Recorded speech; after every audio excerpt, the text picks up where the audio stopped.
बिस्मिल्लाहिर्रहमानिर्रहीम। अज़ीज़ तलबा व तालिबात, अस्सलामु अलैकुम व रहमतुल्लाहि व बरकातुहू। तश्कील पाकिस्तान सबक हम पढ़ चुके, उसका ख़ुलासा हमने पढ़ लिया है। अब हम उसकी मश्क हल करने की कोशिश करेंगे। इसका पहला सवाल देखिए, मुख्तसर जवाब दीजिए। अज़ीज़ तलबा व तालिबात, मैं आपको ये बताता चलूँ कि आपके जो पेपर है उसके अंदर सवालात और उनके जवाबात, सवालात आते ही नहीं हैं, जवाबात तो दूर की बात है, लेकिन बहरहाल इस मश्क को हम बयान कर देते हैं। सैयद अहमद बरेलवी रहमतुल्लाह अलैह के मकासद क्या थे? पहला सवाल है, सैयद अहमद बरेलवी रहमतुल्लाह अलैह इस्लामी निज़ाम चाहते थे, वो शरीयत का निफाज चाहते थे और उसके लिए उन्होंने मकदूर पर काविश की। सैयद अहमद बरेलवी रहमतुल्लाह अलैह ने किन हालात में जामे शहादत नोश किया? सैयद अहमद बरेलवी रहमतुल्लाह अलैह ने सिखों के खिलाफ जिहाद किया। ये जिहाद 1926 ईस्वी से लेकर 1826 ईस्वी से लेकर 1831 ईस्वी तक जारी रहा। शुरू में उन्होंने फतह हासिल की, लेकिन बाद में मुसलमानों की साजिश की वजह से, अपनों की साजिश की वजह से उन्हें नुकसान हुआ और वो शिकस्त खा गए। 1831 ईस्वी में बालाकोट के मकाम पर उन्हें शहादत नसीब हुई। जीम सवाल है, सर सैयद अहमद ख़ान ने अपनी कौम की क्या खिदमात सर अंजाम दी हैं? जी, सर सैयद अहमद ख़ान हमारी तारीख़ के इंतहाई अहम रहनुमा थे, जिन्होंने मुसलमानों की इल्मी, अदबी, सियासी, मजहबी तरबियत की। उन्होंने हर तरह से कोशिश की कि यहाँ के मुसलमान पढ़ जाएं, उनके अंदर शऊर आ जाए और यूँ अंग्रेज़ों के साथ दस्तो गिरबां होने की बजाय कुछ अरसे के लिए मसालहत कर लें और यूँ फिर जब वो पढ़ लिख जाएंगे तो उन्हें आज़ादी नसीब हो जाएगी। दाल, इस सबक में सर सैयद अहमद ख़ान की जिन रफ़क़ा का जिक्र आया है उनकी क्या क्या खिदमात हैं? जी, हम सबक के अंदर बड़ी वजाहत के साथ ये पढ़ आए हैं कि सर सैयद के जो रफ़क़ा थे वो उनके साथ बड़े मुखलिस थे। सारे के सारे जो फ़िक्र सर सैयद है उसको आगे बढ़ाने में बहुत अहम किरदार अदा करते रहे। मसलन शिबली, उन्होंने तारीख़, सीरत और अदब के ऊपर बहुत सी कुतुब लिखी। इसके ज़रिए उन्होंने कौम को अपना खोया हुआ माजी याद दिलाया। हाली ने मुसद्दस हाली लिखी है, शायरी की है, शायरी की इस्लाह की है और मुसद्दस के ज़रिए, या जिसका नाम है मद्दो जज़रे इस्लाम, इसके ज़रिए उन्होंने कौम को अपना 1500 साल का जो अरूज व ज़वाल है उसके बारे में बताया है।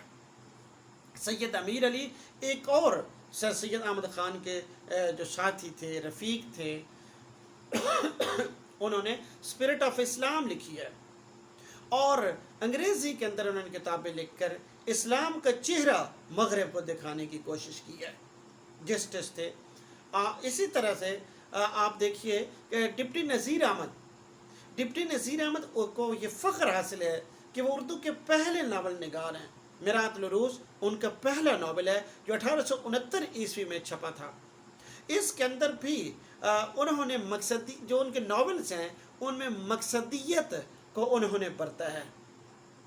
तो ये भी बुनियादी तौर पर फ़िक्र सर सैयद की तरवीज के लिए काम करते रहे। वक़ारुल मुल्क और मोहसिनुल मुल्क, उन्होंने भी सर सैयद के जो इदारा है उनमें से एक ने सर सैयद के इदारे को तरक्की दी, यहाँ तक कि 1920 में मुस्लिम यूनिवर्सिटी अलीगढ़ बन गई। दूसरे ने ढाका में मुस्लिम लीग के क़याम के लिए मदद की है। मौलवी ज़काउल्लाह एक बहुत अच्छे मज़मून निगार थे, बहुत से मज़ामीन में उन्हें यद-ए-तूला हासिल था। उन्होंने तहज़ीबुल अख़लाक़ के लिए बहुत से मज़ामीन लिखे और फ़िक्र सर सैयद को आगे बढ़ाने की कोशिश की। यूँ सर सैयद के जो रफ़क़ा हैं उन्होंने फ़िक्र सर सैयद को की तरवीज के लिए, उसे आगे बढ़ाने के लिए नहायत अहम काम सर अंजाम दिया। اس کے بعد اگلا سوال ہے علامہ اقبال کی تعلیمات کا نچوڑ کیا ہے؟ جی علامہ اقبال رحمۃ اللہ علیہ ہماری جو فکری تاریخ ہے، ہند کی فکری تاریخ، اس کے اندر بہت اہمیت کا عامل ہے۔ میاں بشیر احمد نے اپنے اس مضمون کے اندر اقبال کا جو فلسفہ خودی ہے اس کی وضاحت کی ہے، ساتھ ہی ساتھ انسان کامل کے بارے میں روشنی ڈالی ہے۔ اور یقیناً اقبال کے فلسفہ خودی اور فلسفہ انسان کامل، یہ ان کا انسان کامل سے مراد نبی کریم صلی اللہ علیہ وآلہ وسلم ہے، عشق رسول صلی اللہ علیہ وآلہ وسلم ہے، تو یہ جو ہے ان کی شاعری میں دھڑکتا ہے اور یہی ان کی شاعری کا نچوڑ ہے۔ اس کے بعد اگلا سوال ہے قائد اعظم نے کن حالات میں قوم کی ڈاواڈول کشتی کا پتوار اپنے ہاتھ میں لیا؟ جی تاریخ کا علم رکھنے والے اور جنہوں نے تشکیل پاکستان کو پڑھا ہے وہ جانتے ہیں، وہ سمجھتے ہیں کہ قائد اعظم جیسے عظیم رہنما نے ایک ایسے وقت میں قوم کی کشتی کو سنبھالا تھا کہ جب ہر طرف سے اندھیریاں اور طوفان اٹھ رہے تھے، اور اس نے اپنے قائد اعظم نے یقیناً بہت ہی مشکل حالات میں قوم کو سنبھالا دیا۔ انہوں نے انگریزوں کو بھی ٹیکل کیا، ہندوؤں کو بھی ٹیکل کیا، اور وہ تمام لوگ جو تخلیق پاکستان کے خلاف تھے انہیں بھی اپنے طریقے سے چلایا، تو یوں پاکستان وجود میں آ گیا۔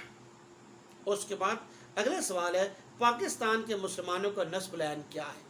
جی آخری جو اس سبق کے اس مضمون کے آخری اقتباسات ہیں اس میں میاں بشیر احمد نے پاکستان کے مسلمانوں کا جو نسب العین ہے اس کے اوپر روشنی ڈالی ہے۔ یہاں کے مسلمانوں کا نسب العین کیا ہے؟ مسلمانوں اور غیر مسلمانوں کے حقوق کی حفاظت کرنا، عورتوں کے حقوق کی حفاظت کرنا، یہاں پر اللہ کے جو قوانین ہیں ان کو نافذ کرنا، مساوات، بھائی چارہ، محبت، یگانگت کی فضا قائم کرنا، اور اس مملکت کو اتنا عظیم تر بنا دینا کہ یہاں یہ اسلام کا قلعہ بن جائے، اور ایک ایسا وقت آئے کہ یہاں سے تمام امہ کو مدد فراہم کی جائے۔ تو یہ قیام پاکستان کا نسب العین تھا۔ عزیز طلباء، آپ اگلا سوال دیکھیے، مندرجہ ذیل جملوں کی وضاحت کریں۔ اس میں بہت سے جملے دیے گئے ہیں، میں چونکہ آپ کو پورے چیپٹر پڑھا چکا ہوں، ہر لائن کی تشریح کر چکا ہوں، اس وجہ سے آپ میرے جو لیکچرز ہیں تشکیل پاکستان کی تشریح کے لیکچرز، آپ انہیں پڑھیے، سنیے، تو آپ کو ان جملوں کی وضاحت مل جائے گی۔ اس کے بعد تیسرا سوال دیکھیے، درست بیان کے سامنے درست اور غلط کے سامنے غلط لکھیے۔ الف، مذموم معاشرتی رسموں میں مسلمانوں اور ہندوؤں میں بہت فرق تھا۔ جی غلط ہے، بہت عرصہ تک مسلمان ساتھ رہے تھے تو بہت سے جو رسومات اور روا ہیں وہ اکٹھے ہو گئی تھی۔ بے، سید احمد بریلوی رحمۃ اللہ علیہ 6 مئی 1831 عیسوی کو بالا کوٹ میں شہید ہوئے۔ یہ درست۔ اس کے بعد جیم، فرائضی تحریک کا مقصد مسلمانوں کے ناگفتہ بے حالت کی اصلاح اور ان کی امداد تھا۔ درست۔ دال، 1837 عیسوی میں فارسی زبان عدالتی زبان قرار پائی۔ غلط ہے، کراس، کیونکہ 1837 عیسوی میں تو فارسی کو عدالتوں سے خارج کر دیا گیا تھا۔ اس کے بعد ہے، سر سید نے مسلمانوں کو انڈین نیشنل کانگریس میں شامل ہونے کی ترغیب دی۔ کراس، غلط ہے، سر سید اس بات کے حق میں نہیں تھے، ان کے خیال تھا کہ جب مسلمان پڑھ جائیں تب وہ سیاست کی طرف آئیں۔ اس کے بعد واو، حال ہی کی مسدس نے ہندوستانی مسلمانوں کی زندگی میں انقلاب کی لہر دوڑا دی۔ جی درست، ایسے ہی ہوا۔ اس کے بعد آگے دیکھیے، واقعات سے سوال نمبر 4، واقعات کے سامنے درست سن لکھیے۔ الف، سید احمد بریلوی رحمۃ اللہ علیہ نے سکھوں کے خلاف جہاد کا آغاز کیا۔ 1826 عیسوی 1826۔ اس کے بعد بے، जंग बल्कानो त्राबलस 1912 ईस्वी में हुई। 1912 में अलीगढ़ कॉलेज यूनिवर्सिटी के दर्जे तक पहुंचा।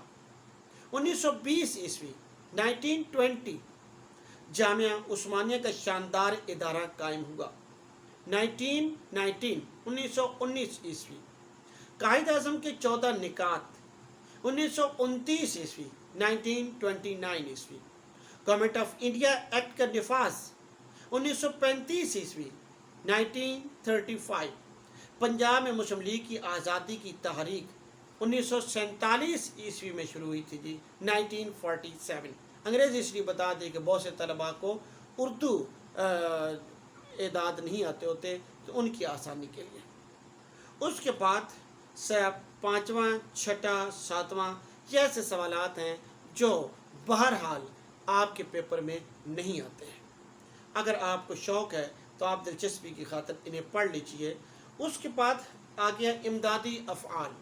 अज़ीज़ तलबा व तालिबात, इमदादी अफ़आल आपके ग्रामर के हिस्से में शामिल हैं। इनके लिए मैं अलहदा लेक्चर्स का इंशाल्लाह एहतमाम करूँगा और उसमें आपके जो साल दोम की ग्रामर है वो पढ़ाई जाएगी। कोशिश की जाएगी कि आपको वो भी अच्छी तरह से समझ आ जाए, आप ज़हन नशीन कर लें। तो यहाँ पर इसकी वजाहत करने की ज़रूरत नहीं है। अल्लाह ताला आपका हामी व नासिर हो। आज हमने तश्कील पाकिस्तान कामिलन मुकम्मल कर लिया है। उसके बाद हम अगले सबक की तरफ बढ़ेंगे। अल्लाह ताला आपको खुश रखे। अल्लाह।